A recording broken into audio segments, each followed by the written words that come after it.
What's going on, everybody? Welcome to another video, another tip video. More importantly, you guys tear those up, you guys love them. One question I would like to ask is, what tip videos would you like to see next? But today what we're going to be doing is I'm going down to a small pond, and I'm pretty much going to show you guys how I break down an area, whether it's a new area or it's an area I've been to.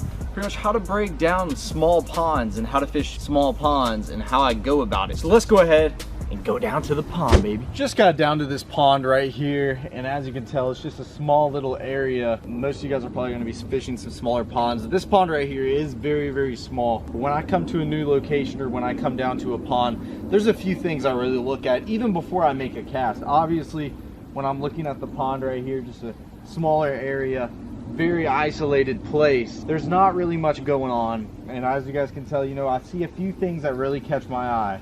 One, I see a tree over there in the water. As you guys can tell over there, that's one of the main focuses. I see a tree. Another thing is I see these trees that are hanging over the water back in that corner. So that's going to tell me one thing. On a sunny day, those trees are going to cast a shadow out in that water, and it's going to be in an area where the sun's not beaming down. So there's going to be a lot of shade over there in that corner. Then you got a big old tree laying down in the water that those bass are going to suck up against. I don't care if it's cloudy, sunny. On a sunny day, more importantly, they're going to tuck up under that tree. But most of the time, especially largemouth bass, they love trees, they love wood. As I look around the pond, I really don't see much. You know, I don't see much more. As I start to cast, I'll realize that, oh, there's some grass right here. Oh, there might be some like rocks underneath the surface. But there is one thing I see right here. As you guys can tell, there's two little stumps or two little pieces of wood that are sticking out of the water, and they're just kind of out there by themselves. They're very isolated, and bass love that stuff. If you guys ever see anything isolated in the middle, whether it's like a little twig sticking up out of the water, maybe there's like a tree stump or a tree that's sticking out of the water, you need to throw at that. Like that right there, you know, that's just a little piece of wood. I'm going to be starting off with a spinner bait. What I tend to do when I go to these little areas is I start off with a moving bait first and see how active those fish are. If the fish aren't like wanting to really cooperate with me, they're not really trying to bite it, you know, I might switch over to, you know, a slow working bait. You know, I'm gonna switch over to, you know, my soft plastics, my crawls, my worms, that whole deal, and that's what I'm gonna do. But when I first go to a location, I usually start off with a moving bait first to see if I can catch those active fish, and then throughout the day I'll slow down and throw me a worm.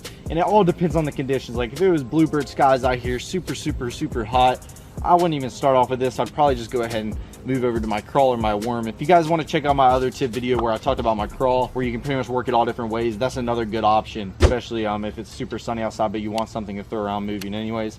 But as you guys can tell, that isolated cover right there, I got this old spinner bait, some Colorado blades, and then I actually painted some of the blades red. This is the Fish Head spinner baits Primal series with a little trailer hook on it. You got this very dirty water. You got a little bit of cloud cover in the sky, not too much sun, no wind at all, but I want to slow roll this. Let's make a cast right out there.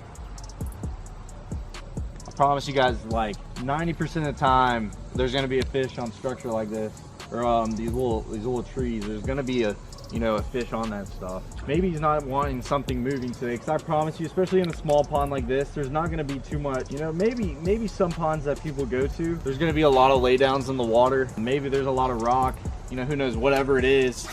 But especially on a place like this where there's really not much, like I said, there's a tree over there, and then there's like these little trees that are hanging over, and I know there's going to be a little bit of shade back in this corner. But you know, the one thing is, there's not too much stuff for these fish to hide on. There's not many rocks. I haven't seen any rocks at all. You know, there's not too many trees. So when I see something like that, I'm 100% casting at it. So I'm just gonna start going down this bank right here, fan casting, see if they're gonna try to eat this moving bait.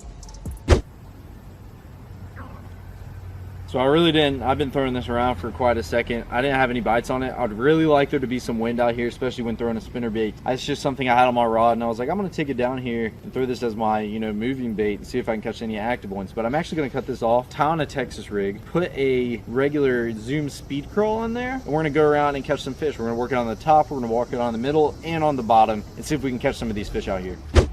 Instead of a Zoom speed crawl, I actually got a little rage crawl on. It's got a little lead bullet weight, little EWG 3-aught hook. I'm gonna go down this bank, cover some water with this thing. I'm actually gonna reel it at the top of the water to start off with, especially in this little, actually had something hit it right there. Right away, right off the bat. It's gonna cover a lot of water.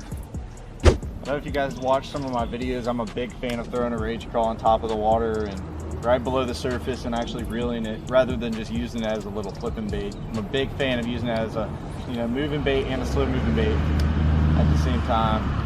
Oh yeah. Oh my gosh, it's a huge one.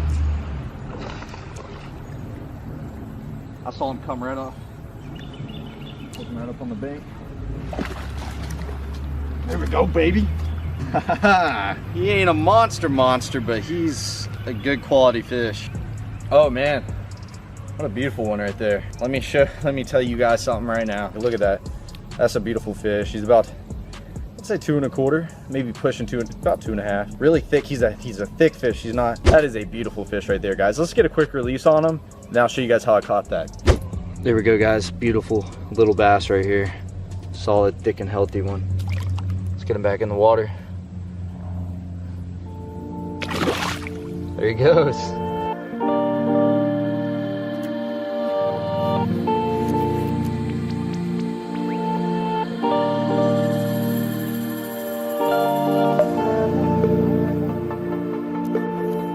So everyone, at the beginning of the episode, I threw my spinnerbait past that little isolated cover, and how I was talking about that when pretty much you see, you know, any sticks or anything literally sticking up by itself out there in the middle or whatever it is, majority of the time you're gonna catch, you know, a big fish on that stuff. So what I did is I casted this crawl past that really at the top of the water a couple of times. He didn't even, you know, it didn't even phase him. Then when I cast it right next to that left-hand side of it, landed right next to that little stump, I pretty much saw a wake in the water to the left of my bait, and from there I was about to say, you know, he's about to eat it. I felt him tick it one time and he had it. That just shows, you know, when you pinpoint that type of stuff when you're coming to these ponds, it's pretty much like a given. Like, you know where the fish is going to be, especially when you throw the right bait in there. But let's continue to work down this side, back in this corner, and back to where this tree's at.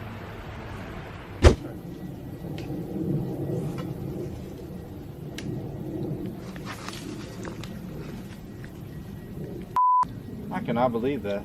Guys, I cannot believe that. That's unbelievable. I have no idea. I skipped up under that tree back there and he ticked it right away and it just snapped right off and I tried to hook set him. All right, I'm about to get my revenge on this fish right here.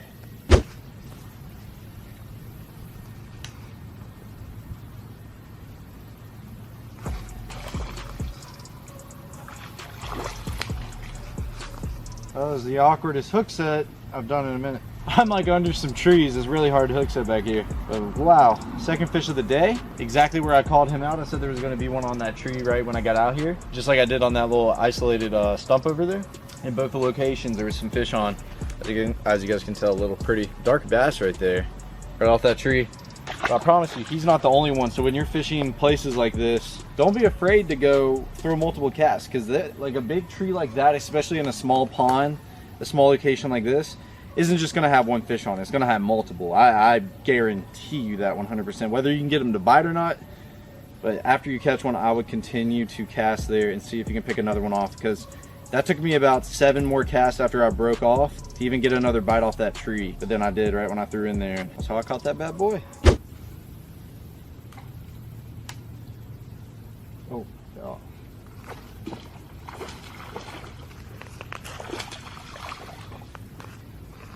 Two casts right after that one in the same exact spot, caught another fish. Shows you right there.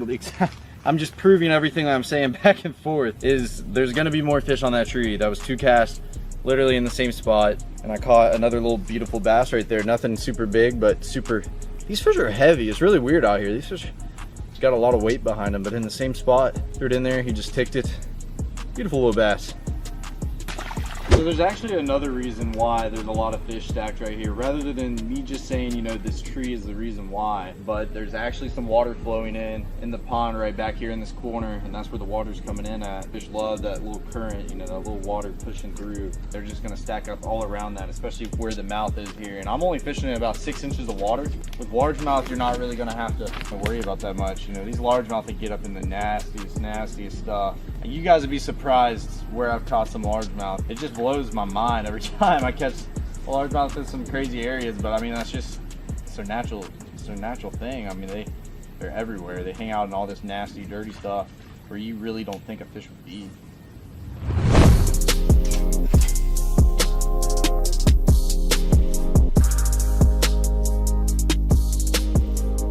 pay attention to these corners in these ponds. Like right here it has just a little bit of rock out here in this corner, and then it's got a little tree that's sunk in right out here. Oh, I watched him eat it right there. I'm just at a weird angle under this tree.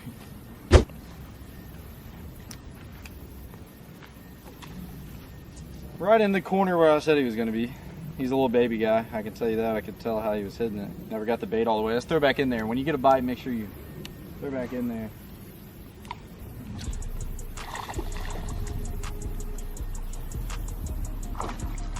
It was actually a different one. I was just swimming that crawl that time instead of working on the bottom. I just swam that thing right by. This fish just came out of nowhere and just annihilated that thing. Pretty little fat guy, I can tell you that. Nothing big, but look at that little belly on that thing. Let's throw it back in that corner and see if we can catch another. Another thing is, you guys see that tree right there, how it kind of hangs over, and with the sun glaring down this water, you can tell that it's leaving a little shade right under that tree. Sorry about the quality, guys. My camera actually died and I'm having to switch over to an iPhone now. But as I was saying, there's that tree that hangs over, a little bit of shade underneath the tree. There should be a fish under there.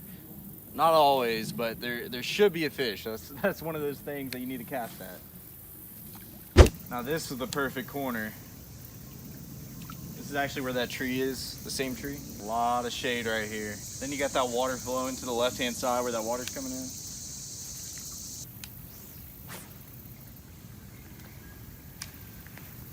Oh my.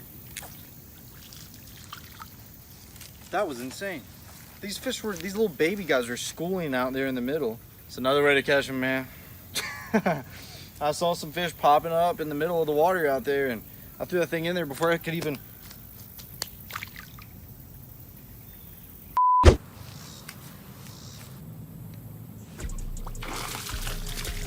Just like that. And I skipped this thing up all the way in between that tree to where it came onto the other side, because I was fishing on all this edge, and I just drug him out from that other side to come onto this tree and just eat my bait right there. A little thick, pretty guy right there.